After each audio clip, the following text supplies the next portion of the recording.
A partir del 11 de septiembre del 2001, la vida del mundo sufrió un cambio radical. Los trágicos hechos de aquel día dieron vía libre al gobierno americano en turno para decir y hacer lo que sea. Guerras en Afganistán e Irak, leyes totalitarias en propio suelo americano, están lejos de generar un mundo más justo. Renunciar a libertades individuales para combatir a un enemigo indefinido, indeterminado, nos acercan más a la esclavitud que a una vida más segura.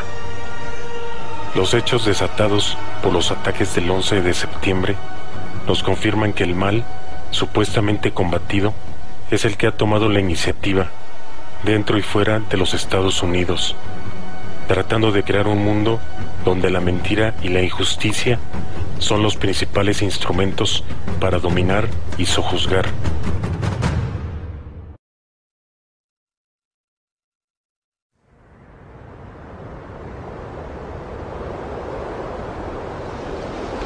O God, the creator and sustainer of the universe, look with favor upon this new center of trade, of commerce, and of culture.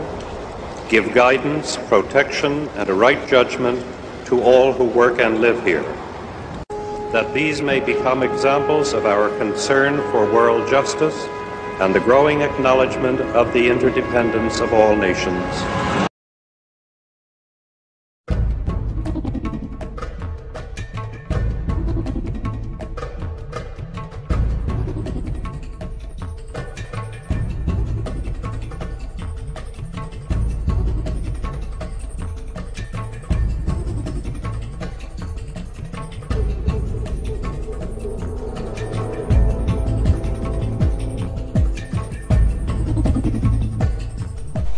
Las Torres Gemelas fueron uno de los más grandes logros de ingeniería del siglo XX. Se necesitaron 8 años y miles de obreros para levantar estas maravillas arquitectónicas. En el momento de su diseño, las torres serían los edificios más altos del mundo. 13 manzanas de Manhattan fueron derrumbadas para la construcción de todo el complejo de 7 edificios. Para las 2 torres se usaron 200,000 toneladas de acero reforzado. El acero de las Torres Gemelas no era un acero común y corriente. Este acero cumplía con la norma internacional E119, es decir, era un acero a prueba de fuego, pudiendo soportar temperaturas de hasta 1100 grados centígrados por varias horas sin verse afectado. El núcleo de cada torre era una sólida estructura de 1000 metros cuadrados, con 47 fuertes columnas de acero. Estos núcleos eran literalmente un edificio dentro de otro edificio, conteniendo los 97 elevadores que daban servicio a cada torre, y soportando junto con las paredes exteriores todos los pisos de las torres.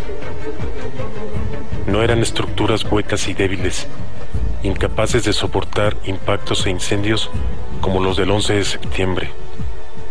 Incluso se consideraron posibles impactos de aviones durante su diseño y construcción, como explica Frank De Martini, gerente de construcción de las Torres Gemelas. The building was designed to have a fully loaded 707 crash into it. That was the largest plane at the time.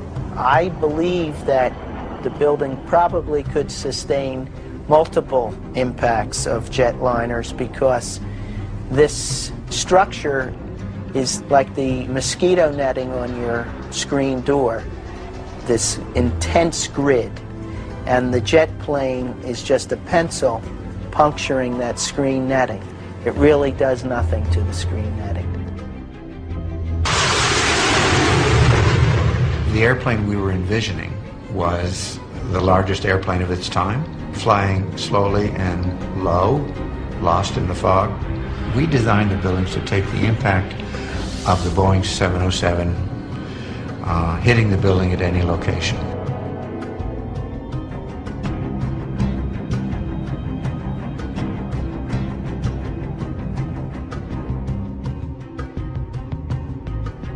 Para 1972, la Torre Norte había sido terminada. Un año más tarde, la construcción en la Torre Sur finalizó. Una antena de comunicaciones para radio y televisión de 110 metros de altura fue añadida a la Torre Norte en 1978. Con 417 metros de altura y 110 pisos, las Torres Gemelas eran el orgullo de Manhattan.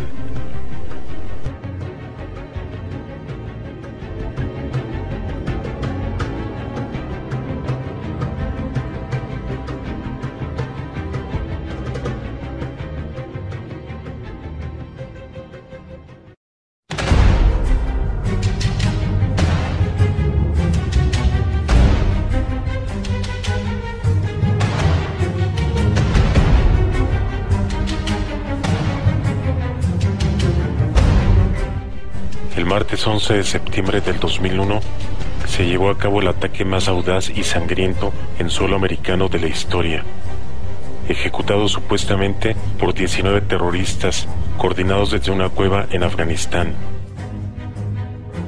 Significativamente, varios ejercicios militares y por lo menos una operación militar habían sido programados para la semana de los ataques. Y curiosamente, en mayo del 2001, el presidente Bush entregó el control de todos los ejercicios militares al vicepresidente Dick Cheney. Bajo el control de Cheney, el 11 de septiembre se desarrollaban Vigilant Warrior. Este ejercicio implicaba por lo menos un avión comercial real en el aire simulando ser secuestrado. Vigilant Guardian. Era una guerra aérea simulada. Se fingía un ataque aéreo a los Estados Unidos. Global Guardian. Era un ejercicio para probar la capacidad de respuesta a un ataque nuclear. Tripod 2. Era una simulación de ataque bioquímico y estaba programado para comenzar el 12 de septiembre en Nueva York. El lunes 10 ya había llegado a Manhattan el personal de la Agencia Federal para Manejo de Emergencias, FEMA. Instalaron su base en el Muelle 29, la que el día siguiente se convertiría, convenientemente, en el centro de respuesta a los ataques a las Torres Gemelas. Northern Vigilance. Esta era una operación militar que consistía en desplegar cazas en Canadá y Alaska para monitorear un ejercicio militar ruso. Dos de estos ejercicios, Vigilant Guardian y Vigilant Warrior, estaban dirigidos por el Comando de Defensa Aeroespacial, NORAD, la agencia encargada de proteger el espacio aéreo americano. Para estos ejercicios, NORAD usaba su capacidad de inyectar señales falsas en radares, simulando ataques en masa o supuestos aviones secuestrados, sin que el operador de radar pudiera distinguir la diferencia entre las señales falsas y las verdaderas. Así, el día en que 4 aviones serían secuestrados, las pantallas de radar de los controladores aéreos estaban llenas de aviones fantasma y confusión. Contrariamente a lo que se pudiera pensar, estos ejercicios no dejaron desprotegida a la costa este. A pesar de todos los recursos absorbidos por ellos, había suficientes aviones caza para poder realizar una defensa efectiva en caso de ataque.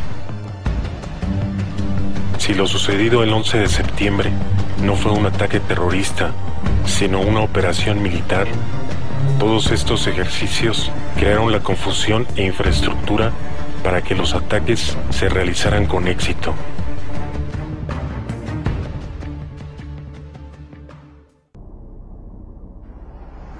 This is 1010 Wins. You give us 22 minutes, we'll give you the world. Good morning. 64 degrees at 8 o'clock. It's Tuesday, September 11th. I'm Lee Harris. Here's what's...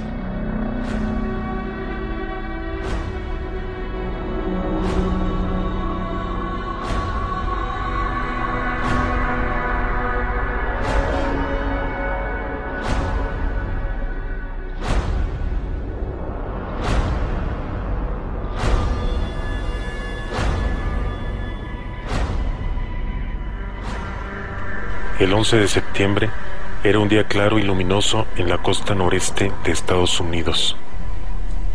Los hechos que ocurrirían en este día eran la culminación de años de paciente preparación. Las fuerzas detrás de estos ataques confiaban en su enorme poder y en su gran capacidad de engaño. Que los ataques no fracasaran era vital para esta poderosa élite. Eran el detonador de nuevos conflictos mundiales, de los cuales sacarían más poder e influencia. La incompetencia sería el velo con el que cubrirían su traición. El estudio de los hechos de este día puede iluminar las décadas por venir y puede ayudar también a desenmascarar los planes que este siniestro grupo tiene para todos nosotros a corto plazo.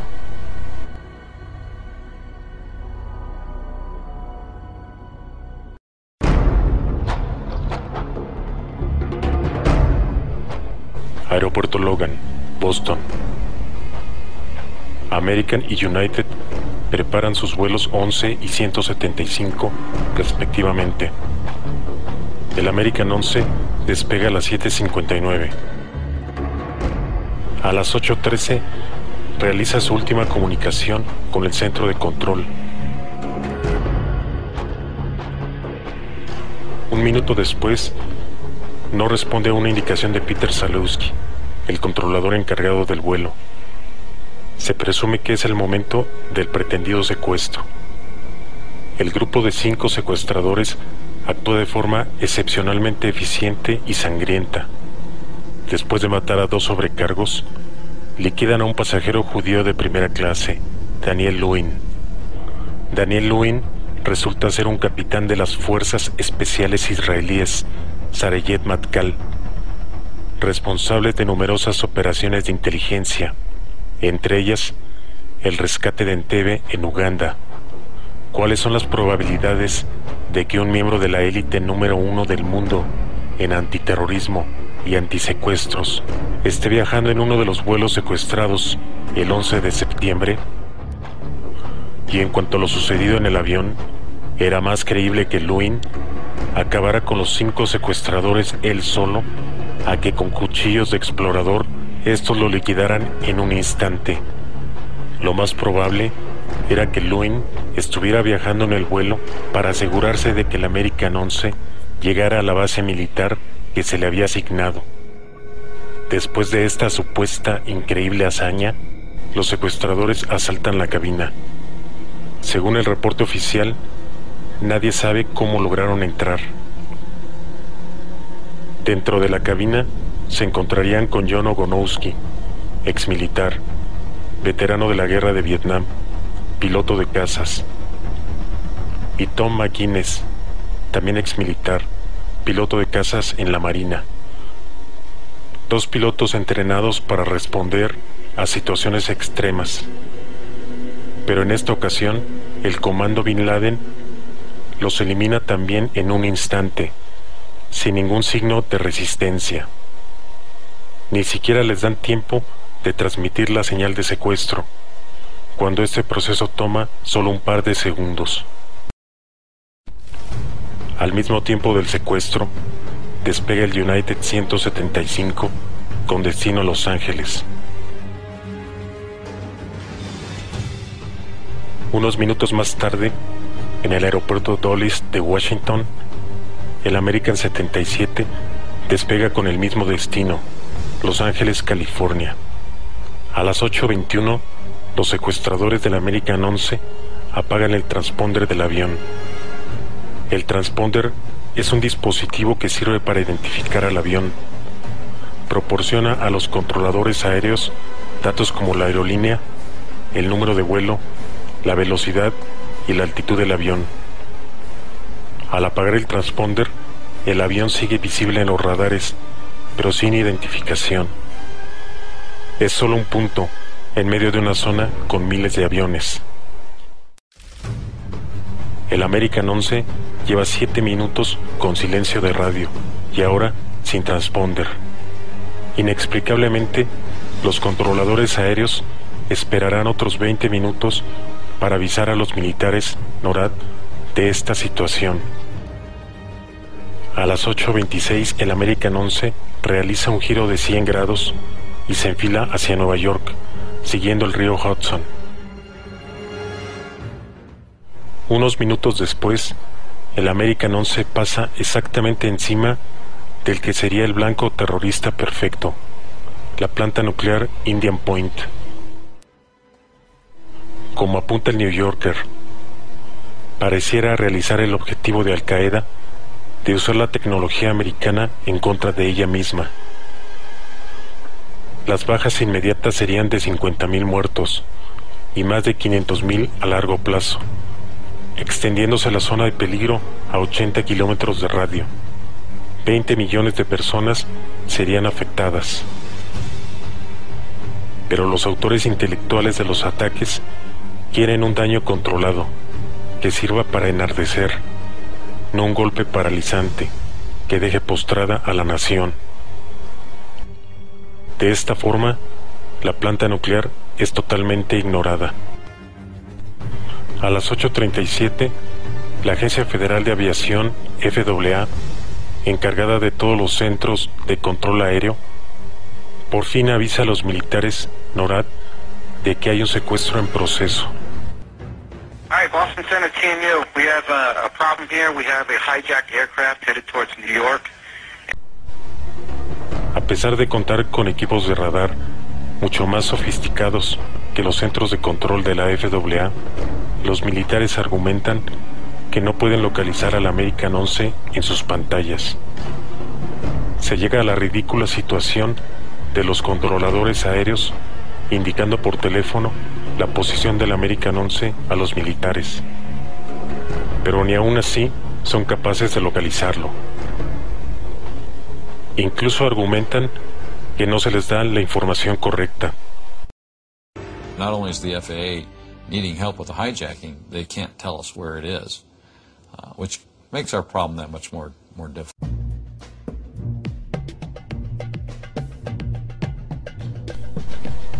En la base Otis, en Massachusetts, 2 F-15 se preparan para despegar, aunque no lo harán hasta después de una inexplicable espera de más de 15 minutos.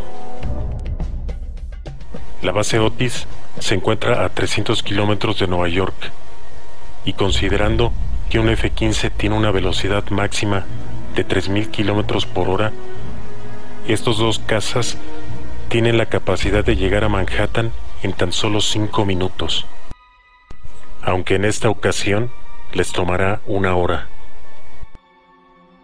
Mientras tanto, Mohamed Atta, el supuesto terrorista piloteando el American 11, inicia una sorprendente maniobra dirigiendo el avión en un descenso de 1000 metros por minuto a más de 700 kilómetros por hora.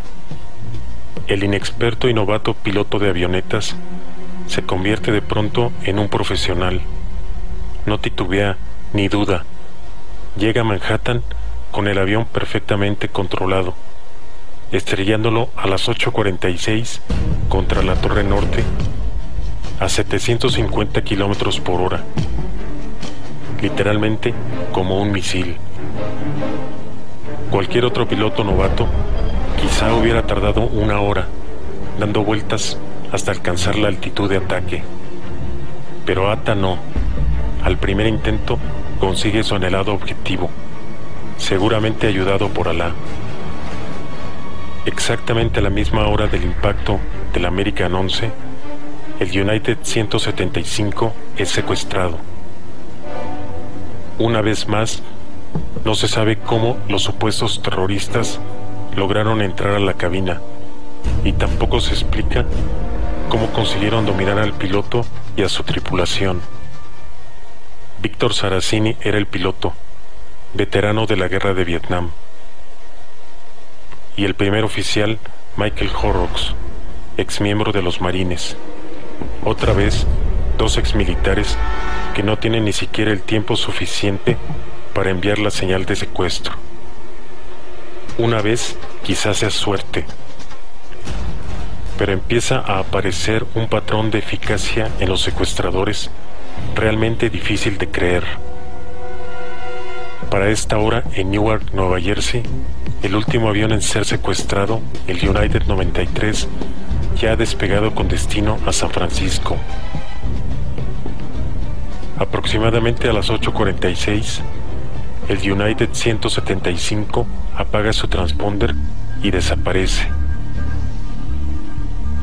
30 segundos después, aparece una señal en los radares con un código de transponder no asignado ese día.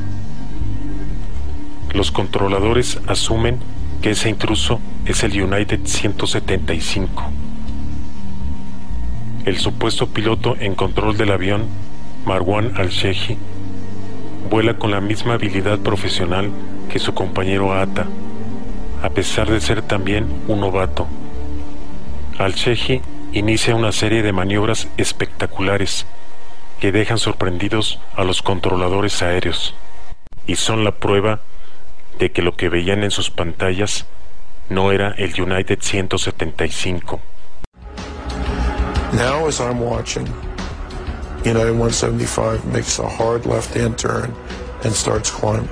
Not only did he make a sharp turn, but he also climbed 3,000 feet in a matter of approximately 1 minute, which is a very fast rate of climb.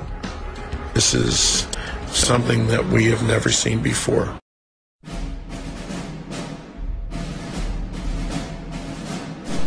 Después de esto, inicia un increíble descenso. He was in a hard right bank, diving very steeply and very fast. And he, as he was coming up the Hudson River, he made another hard left turn and just heading for downtown Manhattan. It was fast, very fast. He was really moving. He was moving fast. The United 175, the hijackers were heading towards the city.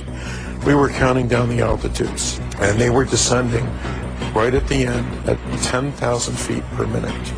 That is absolutely unheard of for a commercial jet. It is unbelievable for the passengers in the back to withstand that type of force as they're descending. They're actually nosing the airplane down and doing it what I would call a power dive. A las 8:52, por fin despegan los dos F-15 de la base Otis. Con la excusa de no haber podido localizar al American 11 en sus pantallas de radar, NORAD envía a los cazas sin un plan de vuelo específico. No tienen un objetivo definido. I don't know where I'm scrambling these guys to. I need a direction, destination.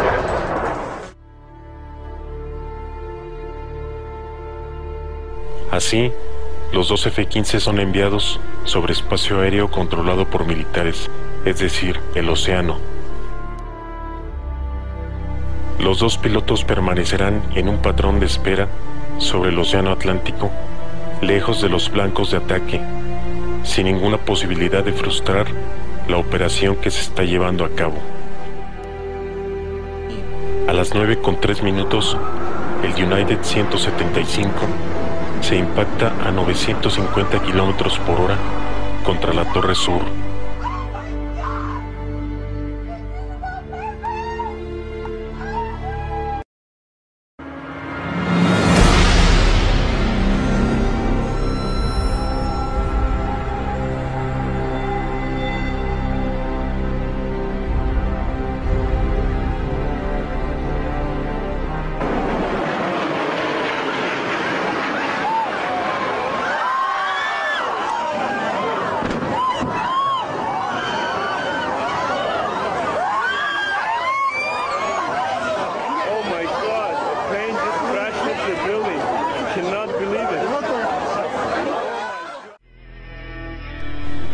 Mientras tanto, unos minutos antes, a las 8:51, el American 77 es supuestamente secuestrado. La rutina es repetida una vez más. Los secuestradores dominan a la tripulación en un instante. No hay señales de resistencia y una vez más nos envía el código de emergencia. En esta ocasión, los secuestradores se encuentran con otro exmilitar, el capitán Charles Burlingame, expiloto de la naval. y su primer oficial, David Charlevoix. Pero esta vez no son liquidados, son enviados a la sección turista con los demás pasajeros, según el reporte oficial. El que un capitán ceda su cabina a unos secuestradores de esta forma es inconcebible, mucho más en el caso de un ex militar como Burlingame. Ahora bien, el American 77 despega del aeropuerto Dulles en Washington. Solo un par de minutos lo separan de su objetivo, el Pentágono. ¿Podrá existir alguna explicación lógica de por qué los secuestradores esperan a que el American 77 esté a 500 kilómetros de su objetivo para iniciar el secuestro? Cada kilómetro hacia el oeste los aleja de su destino. Cada minuto que pasa es un riesgo de ser interceptados o de enfrentar una rebelión a bordo. Al parecer, los supuestos terroristas no tienen ninguna prisa. A las 8:56 apagan el transponder del avión, siguiendo el patrón de los dos previos secuestros, y literalmente desaparecen. El centro de control de Indianápolis notifica que el American 77 ha desaparecido, quizá se ha estrellado. Increíblemente, 36 minutos permanecerá el American 77 sin ser detectado, según apunta el reporte oficial. Mientras tanto, un caos completo impera en los centros de control de la FAA. Un caos controlado, obviamente.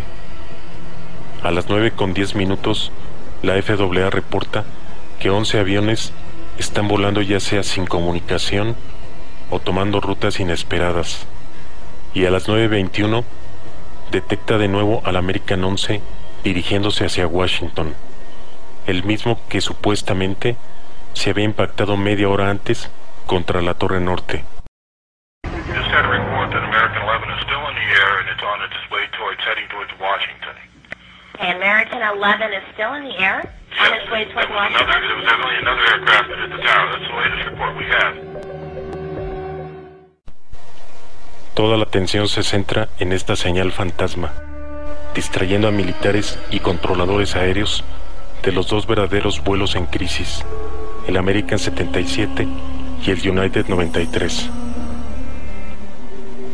La noticia llega hasta el Pentágono, donde inmediatamente se ordena proceder a la defensa contra este avión fantasma. El reporte oficial indica que hasta hoy no se ha podido establecer el origen de esta información falsa. ¿Quién posee la capacidad para manipular la información de todos los radares de la FAA? Para la defensa de Washington, los militares disponen, entre otros recursos, de 3 cazas F-16, volando en ese momento una misión de entrenamiento sobre Carolina del Norte. Les tomaría de 8 a 10 minutos llegar a Washington, pero cuando son requeridos, ya es muy tarde. Llamados a tiempo, estos cazas hubieran tenido la oportunidad de impedir incluso los ataques a las Torres Gemelas. Mientras tanto, a las 9:30, 3 F-16 despegan de la base aérea Langley. Tienen la capacidad de llegar a Washington en tan solo 6 minutos, a tiempo para interceptar al American 77. El problema es que en lugar de 6, les toma 30 minutos llegar. Otra vez son enviados a dar una vuelta inútil al océano, además de viajar al 30% de su velocidad máxima. Una interpretación equivocada del plan de vuelo es la excusa esta vez. La aparente incompetencia asegura una vez más el éxito del ataque. Unos minutos antes del supuesto atentado, un avión militar C-130 despega de la base Andrews en Washington. Curiosamente, 2 minutos después, la señal de un objeto volando rápidamente hacia la capital aparece en los radares del centro de control de Dulles. los controladores piensan que se trata de un avión militar. It was almost a sense of relief. This must be a fighter. Maybe one of them got up there. It was really moving fast. It was moving very fast, like a military aircraft might move at a low altitude. This must be one of our guys, sent in, scrambled to patrol our capital. Con asombro lo ven realizar un descenso en espiral a 850 kilómetros por hora, bajando a una altitud de 600 metros, colocándose frente a su objetivo, el Pentágono. Una vez más, un piloto inexperto que apenas puede controlar una avioneta, ahora realiza esta difícil maniobra como un profesional. A las 9:37, el supuesto American 77 se impacta contra el Pentágono, después de volar increíblemente a ras de suelo los últimos metros.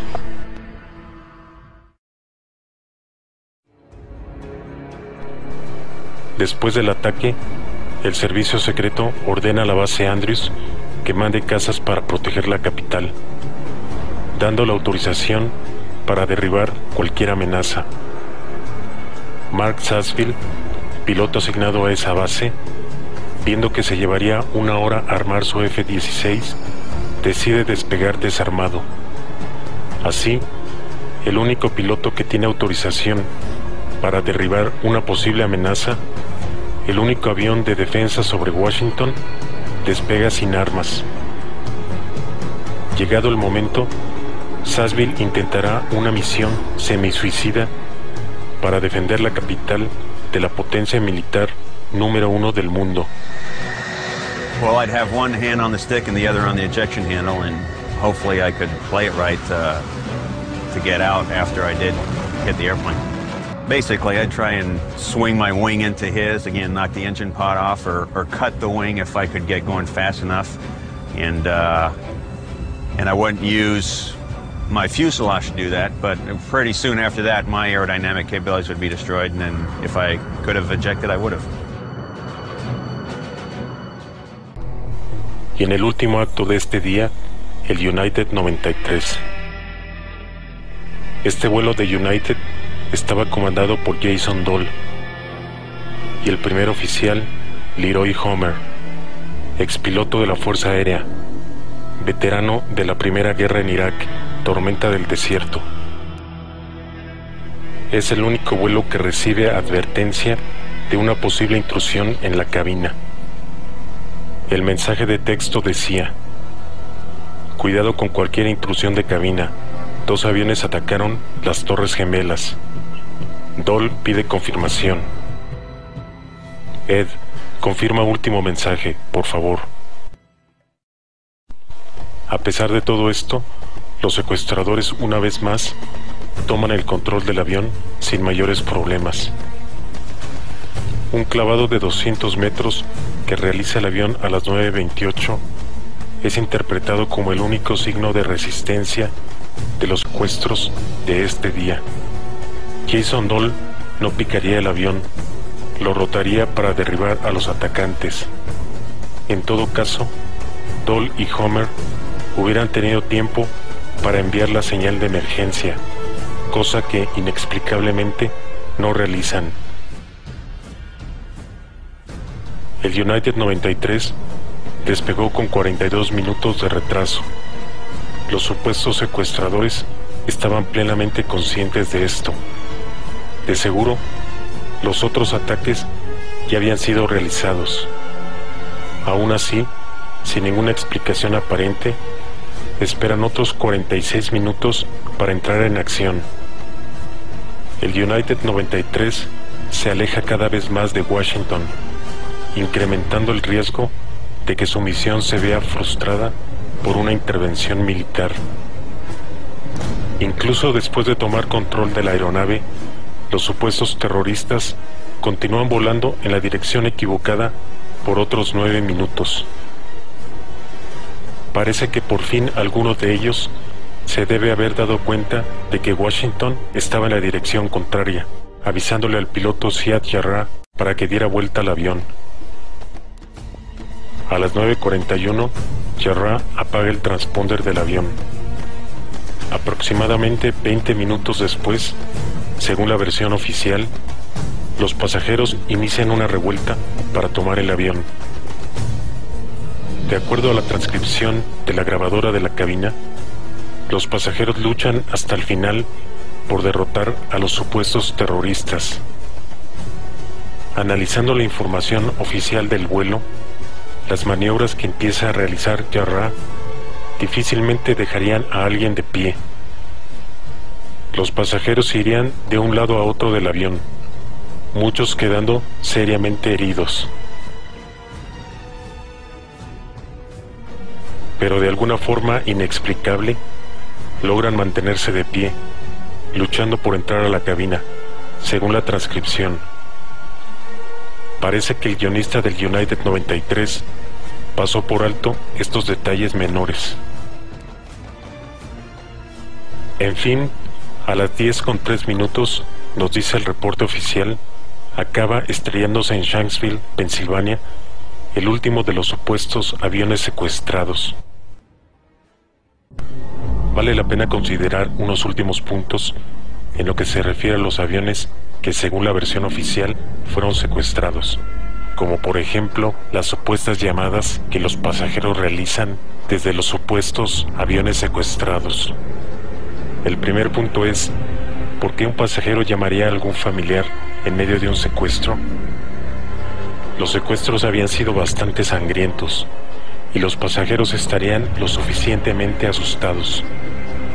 Además, nadie sabe que son vuelos suicidas. ¿Para qué arriesgarse a ser asesinados por una simple llamada? El segundo punto a considerar es el contenido de las llamadas. Julie Sweeney recibe una llamada de su esposo, Brian, que viajaba en el United 175. With his training, I think there was no question in his mind that it was a terrorist attack and that he was going to die. Otherwise, he would have never picked up the phone and worried us for no reason. Él no sabía absolutamente nada de los secuestradores. ¿Cómo pudo suponer sus intenciones? Esta llamada, como todas las demás, era simplemente una confirmación extraoficial de la versión oficial. Los aviones en verdad fueron secuestrados. De hecho, lo más seguro es que todas las llamadas hayan sido prefabricadas. Eran la prueba que necesitaba esta mafia de hechos que nunca ocurrieron, los 4 secuestros. Tomemos otra llamada del United 175.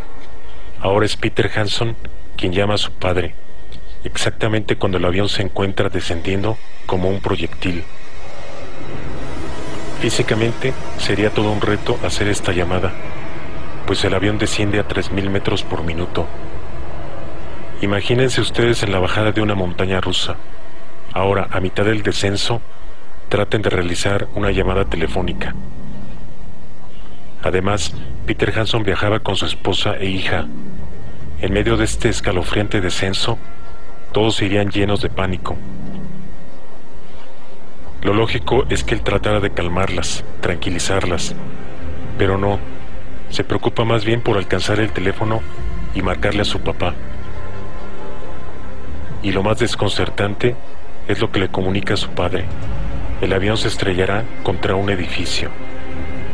¿De dónde sacó esa información? ¿Cómo pudo adivinarlo? Peter Hanson calls his father back. He said, I think that they're planning on crashing this plane into a building, maybe in Chicago or someplace like that. And I said, no, they don't do that, Peter. You know, they land and they demand ransom and so forth. He said, I don't think so, Dad. He said, but don't worry about it, he said, because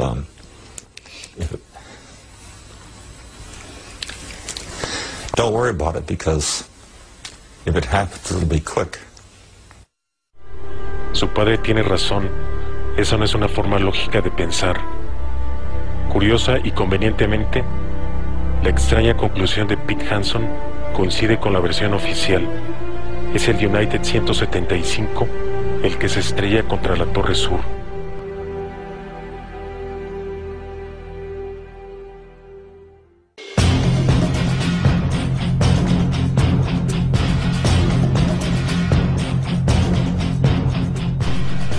El United 93 es el vuelo donde los pasajeros realizan el mayor número de llamadas, con la total complacencia de los supuestos secuestradores. Según el reporte oficial, los terroristas saben de estas llamadas, pero inexplicablemente no le dan la menor importancia.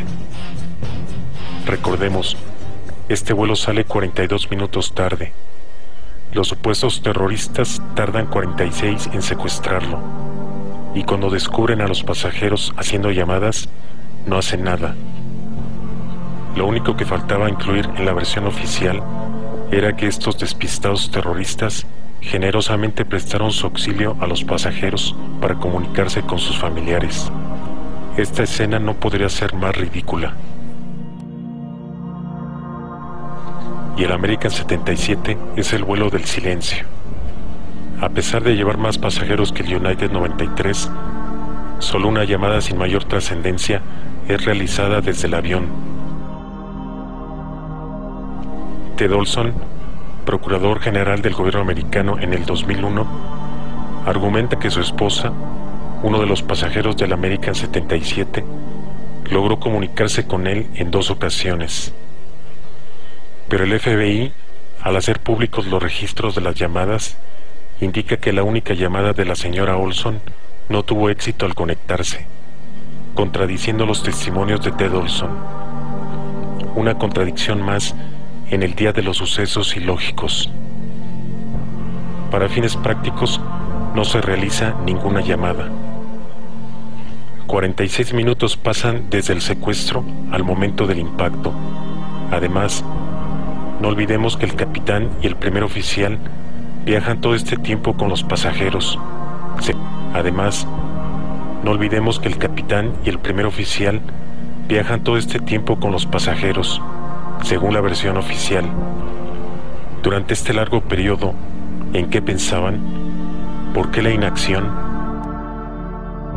En este vuelo, nadie llegó a la conclusión de que era una operación suicida. La explicación es muy sencilla. Este no era el vuelo de los héroes, era el de las víctimas, como los otros 2 vuelos que ya se habían estrellado en Nueva York. El United 93 era el vuelo de los libros, de los documentales, de Hollywood, el vuelo de la propaganda, el americano común y corriente que se levanta contra el enemigo del mundo libre, el terrorismo.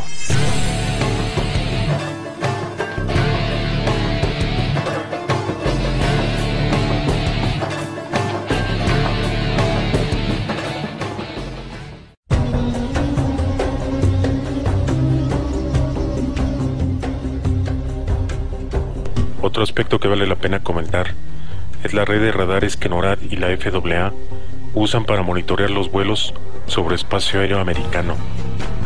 En medio de esta red existen espacios donde la cobertura es mínima o nula. 3 de estos espacios se localizan precisamente cerca de las rutas tomadas por los aviones secuestrados el 11 de septiembre. La importancia de estos huecos es que 3 de los 4 aviones secuestrados apagan su transponder en los límites de estas zonas, después de tomar rutas que los alejaban de sus objetivos, como si buscaran estas zonas a propósito. El American 11, una vez secuestrado, en lugar de dirigirse directamente hacia Nueva York, realiza un desvío hacia el norte, y cuando se encuentra en el límite de la zona de no cobertura entre Vermont y New Hampshire, apaga su transponder. El American 77 realiza un largo y aparente e ilógico desvío, para luego apagar su transponder a unos minutos de la zona de no cobertura comprendida entre las 2 Virginias. Y el United 93, después de una también aparentemente inexplicable desviación de cientos de kilómetros, llega a la zona de no cobertura al sur de Cleveland y apaga su transponder justo antes de entrar en ella. Definitivamente estas zonas eran una parte importante en la operación realizada el 11 de septiembre. Sirvieron para cubrir tanto la fuga de los 4 vuelos como la entrada en escena de los verdaderos aviones de ataque. Recordemos que el 11 de septiembre, uno de los ejercicios militares en proceso consistía precisamente en vuelos reales comerciales simulando ser secuestrados.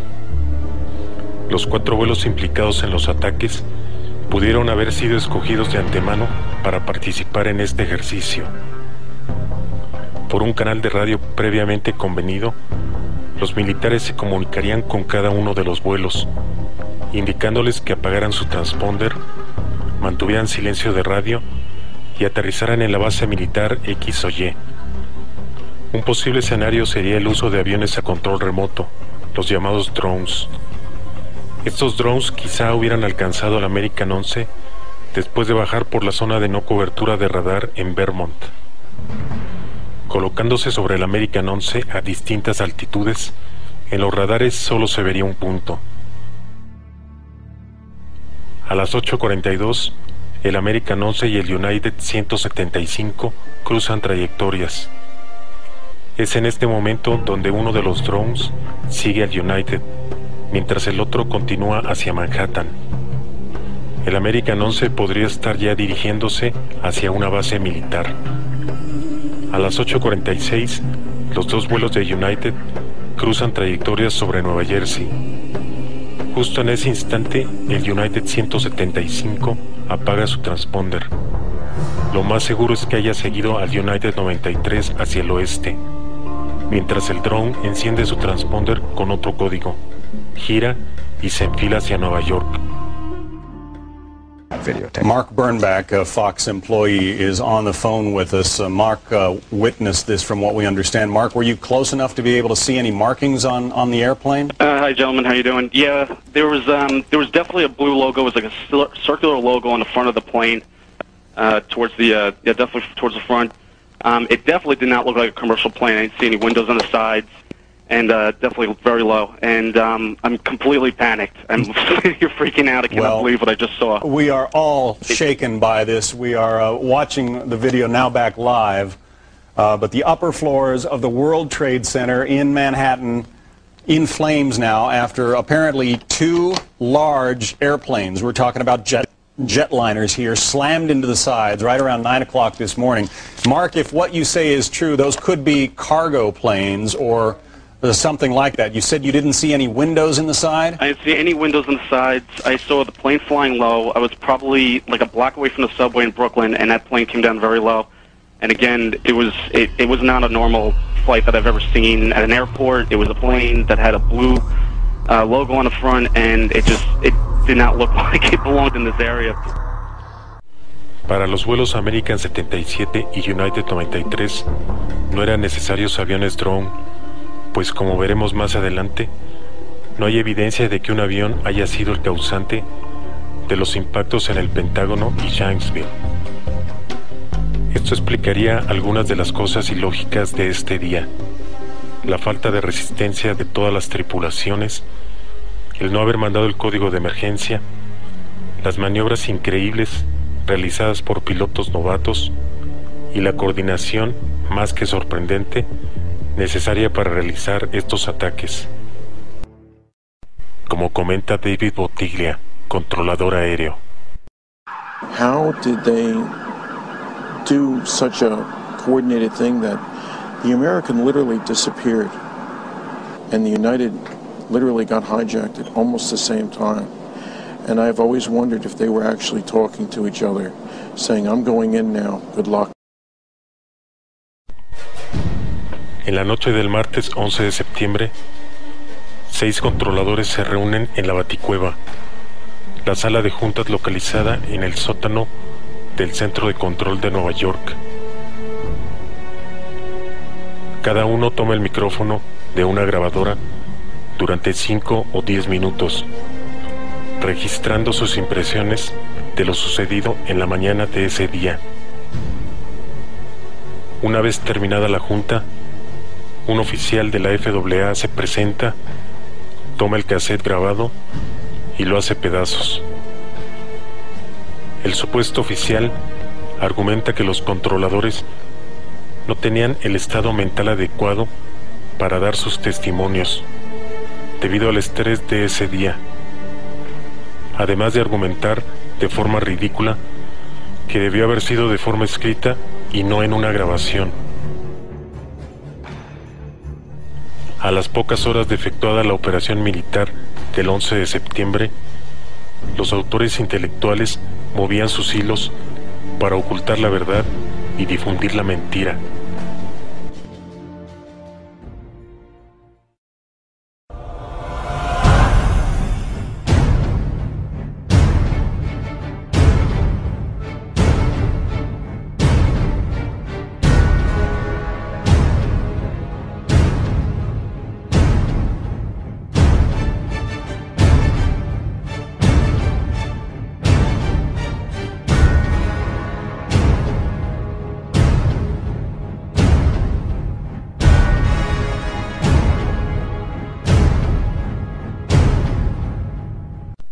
El fin perseguido por esta poderosa élite en la guerra contra el terrorismo es muy simple: crear un estado totalitario global, lo que ellos llaman benignamente nuevo orden mundial. El poder que todavía no tienen esperan obtenerlo de las libertades individuales de los ciudadanos americanos en esta primera etapa. Cada libertad individual perdida es un poder ganado por esta mafia. Un elemento esencial en los planes de este poderoso grupo es el miedo, factor necesario para eliminar resistencias y forzar la aceptación de medidas contrarias al bien común, como lo es la renuncia de libertades individuales. Esta mafia se dio cuenta en el pasado de que sin este elemento sería muy difícil hacer avanzar sus planes. Concretamente, cuando Clinton trató de suprimir libertades individuales a través de leyes para combatir al terrorismo. En aquel entonces fueron rechazadas por ser consideradas medidas radicales dirigidas contra ciudadanos americanos, no contra terroristas.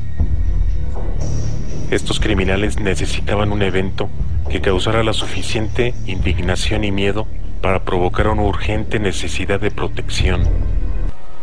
Los ciudadanos cederían sus libertades individuales, y este grupo ofrecería a cambio esa protección contra una amenaza creada por ellos mismos.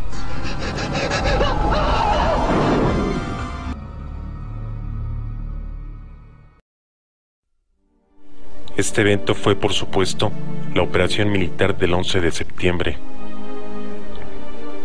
La prensa controlada por esta mafia ayudó a crear un estado de paranoia en el pueblo americano durante las semanas posteriores al ataque.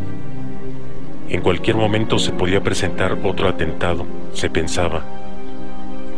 En medio de este clima de pánico, y antes de que alguien pudiera preguntarse cómo y por qué sucedió esto, Bush manda al Congreso la misma ley que antes se había rechazado, la cual inicia una guerra no contra el terrorismo, sino contra las libertades individuales de los americanos. La llamada Ley Patriótica incluía nuevos poderes para el gobierno. Permitía al FBI espiar los registros de cualquier ciudadano americano sin una orden judicial previa. Estos registros incluían historial médico, bancario, telefónico, los lugares a los que ha viajado, los sitios de internet que ha visitado, los libros que ha leído, sin que el ciudadano se enterara de que había sido espiado. También permitía al FBI intervenir los teléfonos de cualquier ciudadano, una vez más sin una orden judicial previa. Bajo esta ley, el FBI podía registrar sin una orden previa la casa de cualquier ciudadano, se encontrara o no en su propiedad. Además, podía llevarse lo que considerara apropiado para incriminar a dicho ciudadano de un crimen que solo ellos conocían. Esta ley no incluía ningún tipo de supervisión para detectar posibles abusos en la utilización de estos nuevos poderes. Además, la ley patriótica incluía una definición vaga e indefinida de terrorismo doméstico. Un terrorista doméstico es toda persona que participe en actos para intimidar o coaccionar a la población civil, o toda persona que trate de influenciar la política del gobierno mediante intimidación o coacción. Bajo esta ridícula definición, cualquier grupo de protesta puede ser considerado como una asociación de terroristas. Las personas que se manifiestan en contra de políticas bélicas, grupos de ecologistas o cualquier persona que considere ciertas políticas del gobierno como inadmisibles y lo manifieste públicamente, pueden ser etiquetadas como enemigos de los Estados Unidos. La administración Bush pidió al Congreso que no se llevaran a cabo audiencias públicas para esta ley. Quería evitar reacciones de grupos de defensa de libertades civiles. La Comisión del Congreso aceptó no tener audiencias públicas, pero no aceptó la legislación de la Casa Blanca. Durante varias semanas, trabajaron en otra ley que daba más recursos para combatir al terrorismo, al mismo tiempo que respetaba las libertades individuales del pueblo americano. En los días previos a la aprobación de esta ley, Bush y su mafia crearon un clima de caos y miedo en el Congreso americano al mandar cartas con anthrax a varios congresistas demócratas.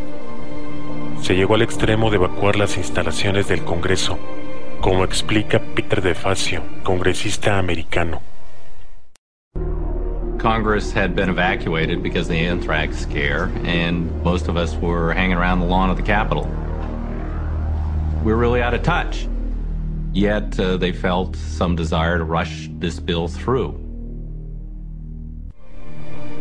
El día en que se realizaría la votación de esta ley, la Casa Blanca imprime su versión a las 3:45 de la mañana y sustituye la versión del Congreso con esta copia.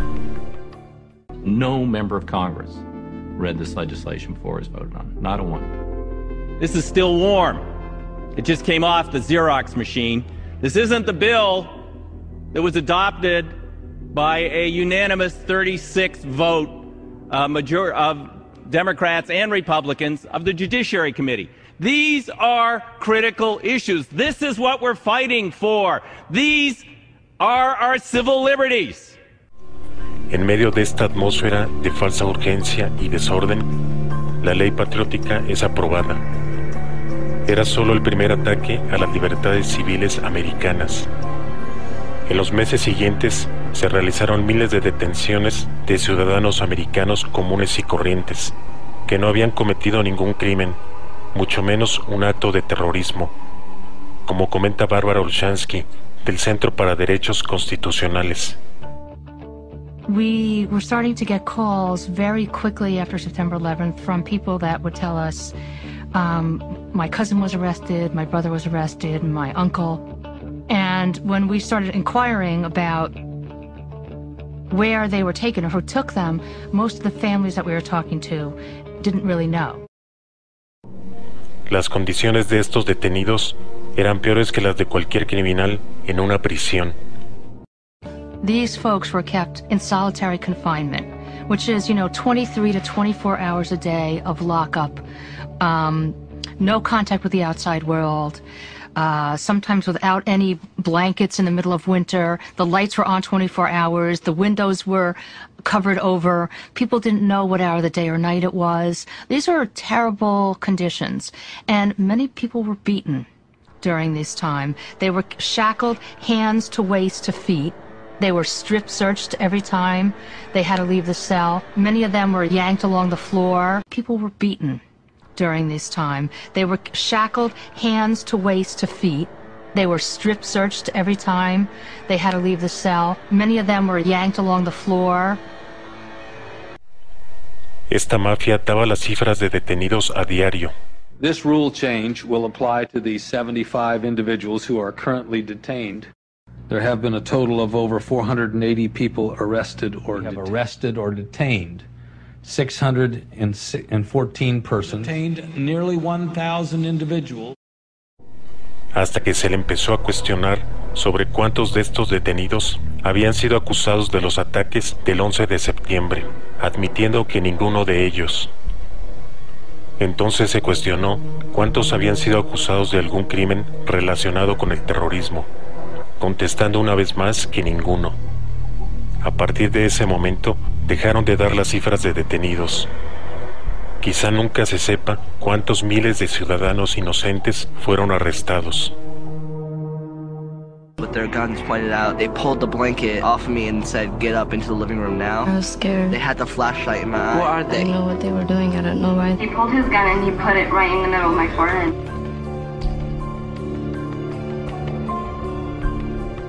You know, you're in like a four-wall room and it's very small, and you're in there with your mom and she's sick, and we should have never been in jail, let alone a solitary room. Después de varios meses, fueron poco a poco liberando a casi todos los detenidos. ¿Qué tiene que ver todo esto con la guerra contra el terrorismo? The American people need to know what happened in the name of safety, in the name of fighting this war on terrorism. We lost our civil liberties over it. We lost our freedom. El siguiente ataque a los derechos de los americanos y del mundo en general vino en el 2006 con la aprobación de la Ley de Comisiones Militares. Con esta ley, Bush y su mafia suprimieron el habeas corpus y legalizaron la tortura. El habeas corpus es el derecho de cualquier persona acusada de un crimen a un abogado y un juicio justo. Esta ley le otorga al presidente de los Estados Unidos el poder de designar a cualquier persona, ciudadano americano o extranjero, como enemigo de combate. Esa persona pierde automáticamente su derecho a un abogado y a un juicio. Se le puede llevar a cualquier prisión dentro o fuera de los Estados Unidos y se le puede torturar hasta la falla física de cualquier órgano o la muerte. We have lived as if in a trance. We have lived as people in fear. And now, our rights and our freedoms in peril, we slowly awaken to learn that we have been afraid of the wrong thing. A government more dangerous to our liberty than is the enemy it claims to protect us from. We have accepted that the only way to stop the terrorists is to let the government become just a little bit like the terrorists. We have handed a blank check drawn against our own freedom to a man who may now, if he so decides, declare not merely any non-American citizens unlawful enemy combatants and ship them somewhere, anywhere, but may now, if he so decides, declare you an unlawful enemy combatant and ship you somewhere, anywhere. Ask yourself this: if you are pulled off the street tomorrow and they call you an alien or an undocumented immigrant or an unlawful enemy combatant, exactly how are you going to convince them to give you a court hearing to prove you are not? The Military Commissions Act specifically permits the introduction of classified evidence not made available to the defense. Habeas corpus, gone. The Geneva Conventions, optional. The moral force we shined outwards to the world as an eternal beacon and inwards at ourselves as an eternal protection, snuffed out. These things you have done, Mr. Bush, they would constitute the beginning of the end of America. En el 2007, la Ley de Crímenes de Pensamiento fue aprobada en el Congreso. Aunque oficialmente todavía no es ley, pues falta ser aprobada en el Senado, no hay nada que indique que los senadores se pondrán de parte de las libertades individuales. Lo más seguro es que se convierta en ley. Esta ley define los crímenes de pensamiento como actos terroristas. ¿Y qué es un crimen de pensamiento? Un crimen de pensamiento es el adoptar o promover cualquier sistema de creencias extremista para conseguir cambios políticos, sociales o religiosos. Al no dar una definición de un sistema de creencias extremista, esta ley deja este punto a la libre interpretación del gobierno en turno. También ataca a la Internet al considerarla un medio de radicalización violenta, al supuestamente distribuir propaganda terrorista. Esta ley ataca directamente a todos los grupos que usan Internet para defender la Constitución, las libertades civiles o para difundir la verdad acerca de los atentados del 11 de septiembre. Ahora, todas estas iniciativas son crímenes de pensamiento. Claro que esta ley va mucho más allá. Cualquier idea, ideología o creencia puede ser considerada un crimen de pensamiento. Y aquel que adopte esa idea, ideología o creencia es un criminal, un enemigo de los Estados Unidos. Es un terrorista. En julio del 2008, la Ley de Vigilancia de Inteligencia Extranjera es aprobada. Esta ley permite al gobierno espiar todas las comunicaciones de cualquier ciudadano, telefónicas, email, faxes, sin necesidad de una orden previa. Antes de esta ley, este tipo de espionaje era ilegal. A pesar de esto, la Casa Blanca, en complicidad con las compañías de telecomunicaciones, espiaron durante meses a miles de ciudadanos americanos. Esta ley le concede inmunidad por estos crímenes tanto al gobierno como a las compañías de telecomunicaciones. There is Mr. Bush doing it again and being aided and abetted by Democrats who outnumber his people on Capitol Hill. The bill stands not only to corrupt the Constitution, but will immunize telecom communities that spied on American citizens at the behest of President Bush and keep them from any legal liability. Well, I think got to give one to the terrorists for a notch on our Fourth Amendment. They really did some damage today in this so-called compromise. Contrary to what the Speaker said, it really does hurt the Constitution. So it's very troubling, and it's not a good day for civil liberties, particularly. Algunas voces se levantaron en el Congreso para advertir que esta sería una nueva derrota de las libertades civiles. Esfuerzos inútiles para detener a esta poderosa fuerza totalitaria. And what we have here is the opportunity for the government to conduct mass untargeted surveillance of all communications coming into and out of the United States without any individual review and without any finding of wrongdoing. What Americans don't know is that this government can now surveil you for 7 days without any approval. And then if the court denies the application, while the application is being appealed from the denial, you can be surveilled for 60 days. This is not constitutional protection. This bill undermines the ability of federal courts to review the legality of domestic surveillance programs. It provides de facto retroactive immunity to telecom companies. This bill says if the telecommunication companies violated America's privacy willfully, knowing it was illegal, we are giving them immunity. Where is the excuse for that? Where is the excuse for turning a nation of laws? Excuse for that. Where is the excuse for turning a nation of laws into a nation that will be led by a president who knows how to manipulate our fears? This Congress must not allow the names of innocent U.S. citizens to be placed on secret intelligence lists. Under this bill, violations of Fourth Amendment rights and blanket wiretaps will be permissible for the next 4 years. Massive and untargeted collection of communications will continue. Furthermore, it allows the type of surveillance to be applied to all communications entering and exiting the United States. These blanket wiretaps make it impossible to know whose calls are being intercepted by the National Security Agency. Let's stand up for the Fourth Amendment. And those on this side have accused us of having a pre-9/11 mentality. Let me remind them that July 4th, 1776 was pre-9/11. And heaven help us, the day that those values are shucked aside at the service of fear, reject this bill. Let's remember when this country was founded, Benjamin Franklin said, those who would give up their essential liberties to achieve a measure of security deserve neither. Gentleman's time is Vote expired. against. The bill is passed. Without objection, a motion to reconsider is...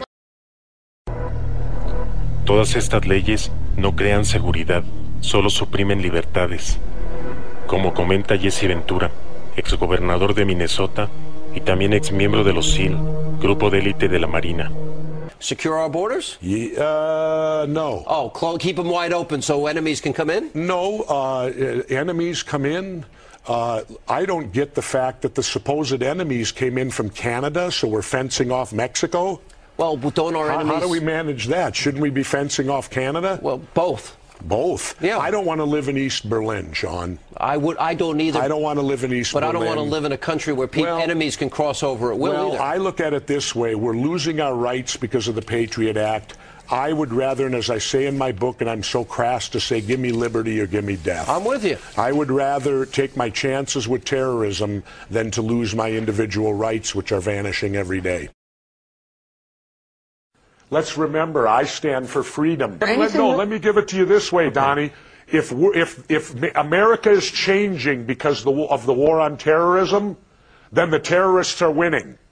Because we may be beating them on the battlefield, but if we're getting our freedoms taken away and America changes because of what terrorisms do, the fear of terrorism, and government there to protect us, well, then, in my opinion, the terrorists are winning. But Jesse, you have to admit, if we don't do something, the reality is terrorism is a new kind of war, and it's nothing we've faced in our over 200-year history.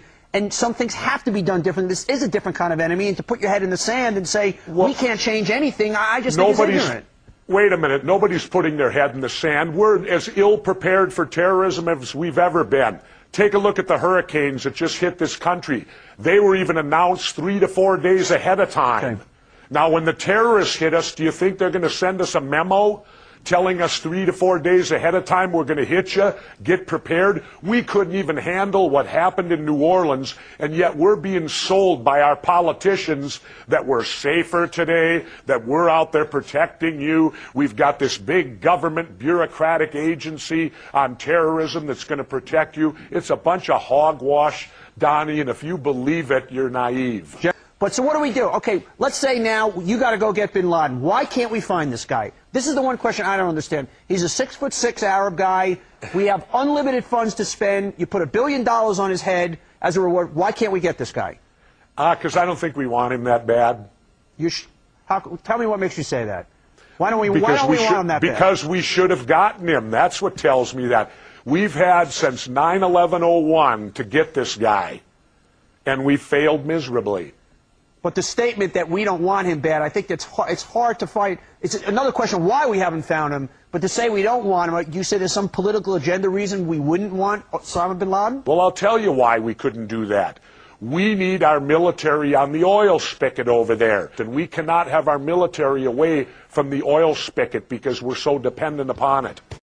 We take a break. When we come back, I'll tell you how it's impossible to make us safer as a country. Okay. Yes, sir. You were going to give some answers, correct? Well, I'm going to give you an answer right now. You give me Dick Marcinko, myself, and 8 of our other former SEALs, and 10 of us will paralyze the whole nation.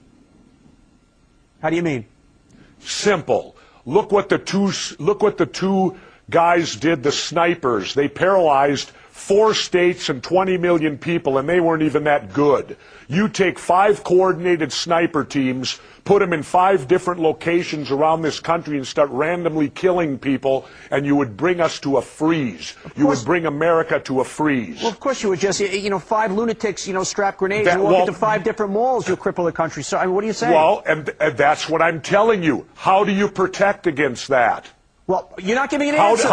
Why do you take away freedoms to stop that? Because taking away freedoms is not going to stop that.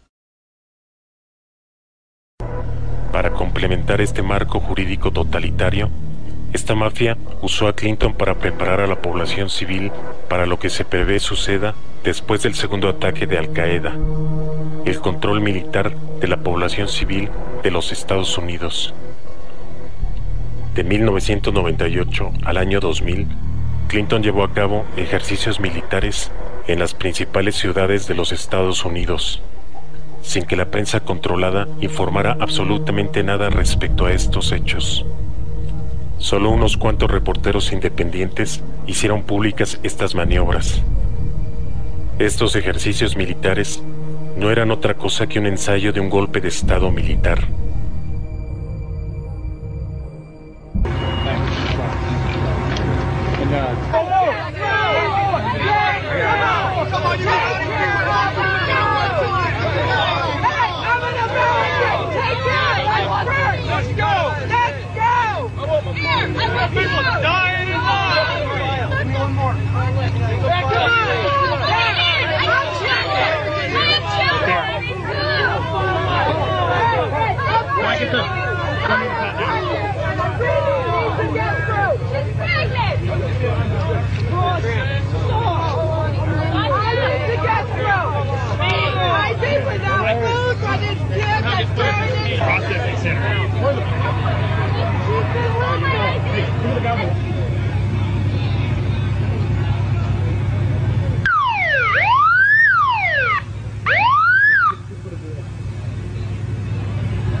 Attention, attention, attention. American forces are here to help. Remain calm. We will not tolerate civil disobedience. Attention, attention, attention. American forces are here to help. Please remain calm. We will not tolerate civil disobedience. Well, I think terrorism is being practiced on the residents of the city of Oakland because many of the retired teachers, retired military people have informed me that they understand what's going on, and it's not anything that relates whatsoever. This is a psychological, as we in the research community say, this is a psyops.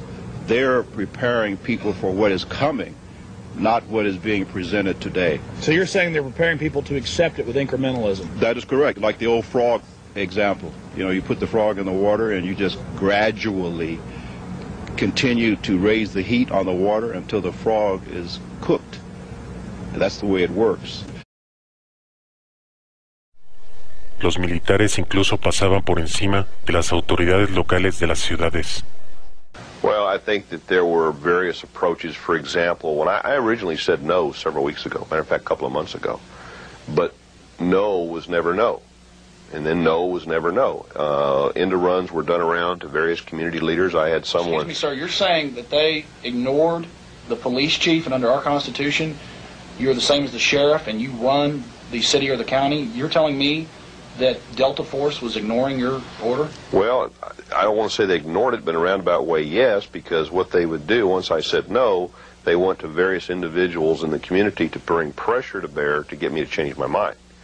So they weren't respecting your jurisdiction? They were not respecting our jurisdiction. I don't think they respected our decision to go into predominantly minority areas of the city where we had vacant warehouses and buildings and try to do those types of exercises at those locations in the middle of the night. Oh, I'm sorry, middle of the night? In the middle of the night. You know, sometime between 9 p.m. and midnight. You know, I mean, people become frightened. And we do a lot of our decision-making on experiences that have happened in a lot of other cities. We were very concerned with some things that have happened over there, and we didn't get any real good, clear answers. So they're being secretive about it? Very secretive. The decision really was very easy. My interest as police chief is the citizens of the city. Yes, sir. Period. And I was not about to jeopardize the safety under an exercise of this magnitude under any circumstance.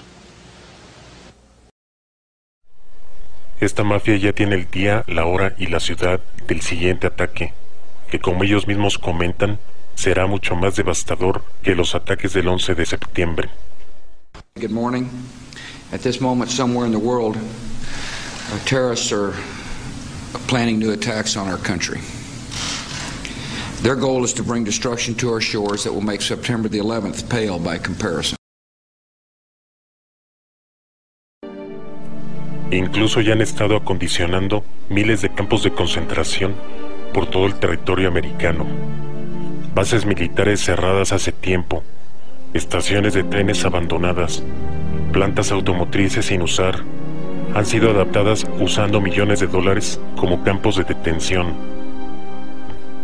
Como por ejemplo esta estación de trenes cerrada hace ya años, la cual ha sido remodelada con nuevas cercas, torres de vigilancia, torniquetes eléctricos y helipuertos, con la evidente participación de personal militar.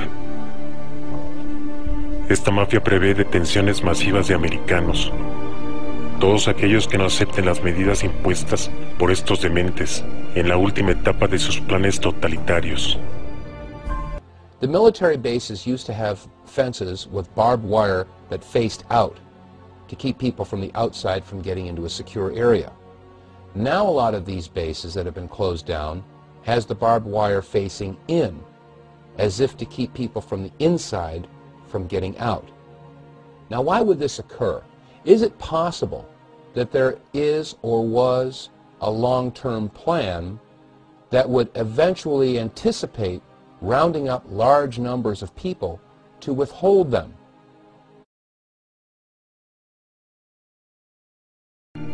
Escalofriantemente, también han sido descubiertos millones de ataúdes de plástico en las afueras de distintas ciudades.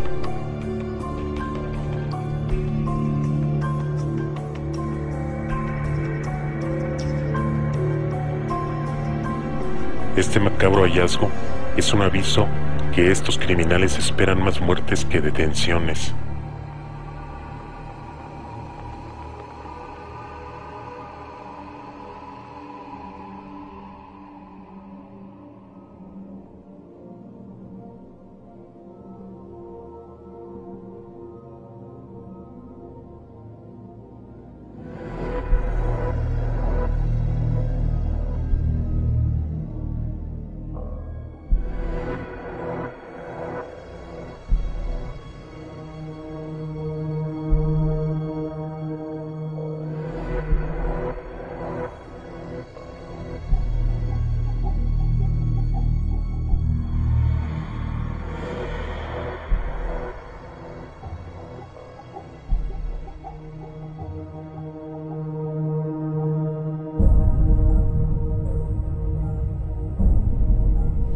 El sueño americano ha terminado.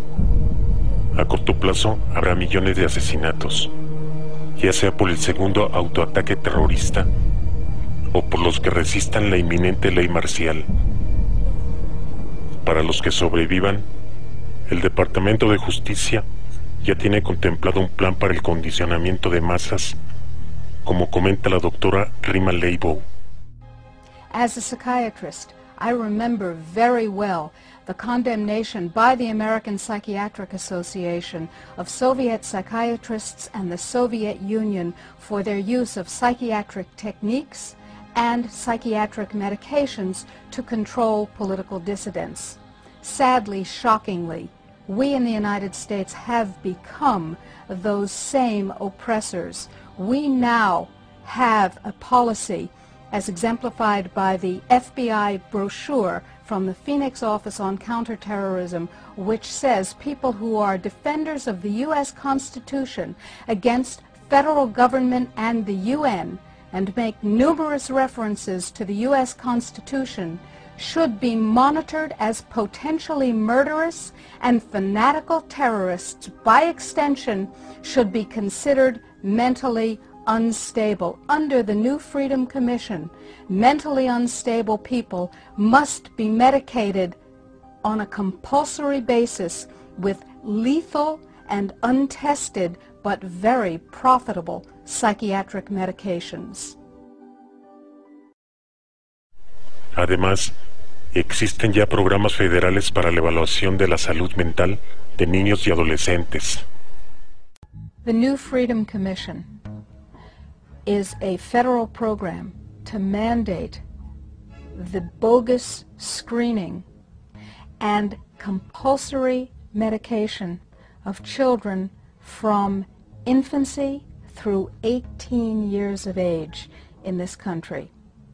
Through the use of completely inappropriate screening techniques, any child who deviates from the prescribed feeling and thought pattern that is allowed to them will be compulsorily medicated, even over the objection of their parents, with dangerous, unproven, and untested psychiatric medications to control their thoughts, their behaviors, and to impede their emotional development. This is a federally mandated program.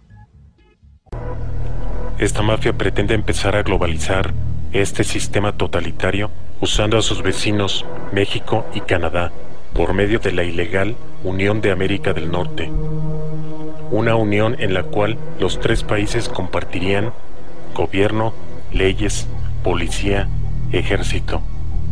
Todo esto hecho a espaldas de los congresos de cada país y a espaldas de los ciudadanos.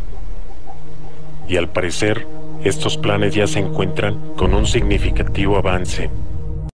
Bush, Fox, and of course Canadian Prime Minister Paul Martin were the originators of the so-called Security and Prosperity Partnership, which critics call nothing more than a North American Union.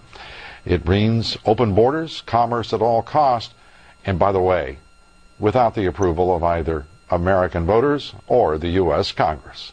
Critics, though, say there's too little transparency and no congressional oversight. Say foreign policy elites are promoting a European-style union, erasing borders between the three countries, and eventually moving to a single North American currency called the Amero. After 9/11, the U.S., Canada, and Mexico began what they call the Security and Prosperity Partnership, aimed at beefing up security on the borders without halting commerce. But some conservatives see it as a grand conspiracy by President Bush and others to erase our borders with Mexico and Canada and surrender our sovereignty to something called the North American Union. There is a fervent belief among some conservatives that President Bush is planning to dissolve the borders with Canada and Mexico as part of a secret effort to form what is called a North American Union. I call it a stealth process. That's why I say the president is engineering, as it were, almost a coup d'etat, almost a change of government into a regional structure. That's more than a dialogue, as the SPP.gov website shows. That's a shadow government in full operation, below the radar and not fully disclosed to the public. The Amero is the proposed new currency for the North American community, which is being developed right now between Canada, the U.S., and Mexico to make a borderless community, much like the EU, and the dollar, Canadian dollar, U.S. dollar, and the Mexican peso replaced by the Amero. You really think that will get any leeway? You may want to visit a couple of websites and see how far along it is. The Canadians are pretty upset about it, whereas the Americans, apart from the Texans, are the only people who know anything about it. The rest of the public's really sort of with their head in the sand on this one. It's a big idea, a new world order, where diverse nations are drawn together in common cause. We have before us the opportunity to forge for ourselves and for future generations a new world order, a world where the rule of law, not the law of the jungle, governs the conduct of nations. When we are successful, and we will be, we have a real chance at this new world order, an order in which a credible United Nations can use its peacekeeping role to fulfill the promise and vision of the UN's founders.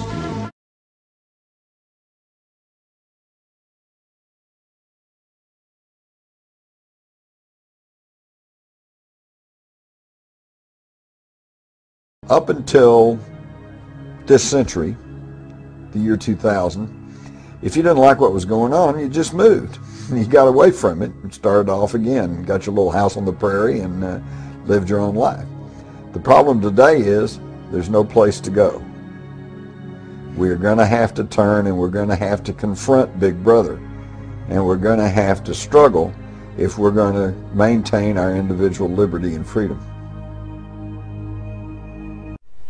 No debemos olvidar que en esta lucha, este grupo usa como arma principal a la mentira, cuya fuerza y efectos duran un tiempo, mientras que la verdad que se le opone dura por siempre.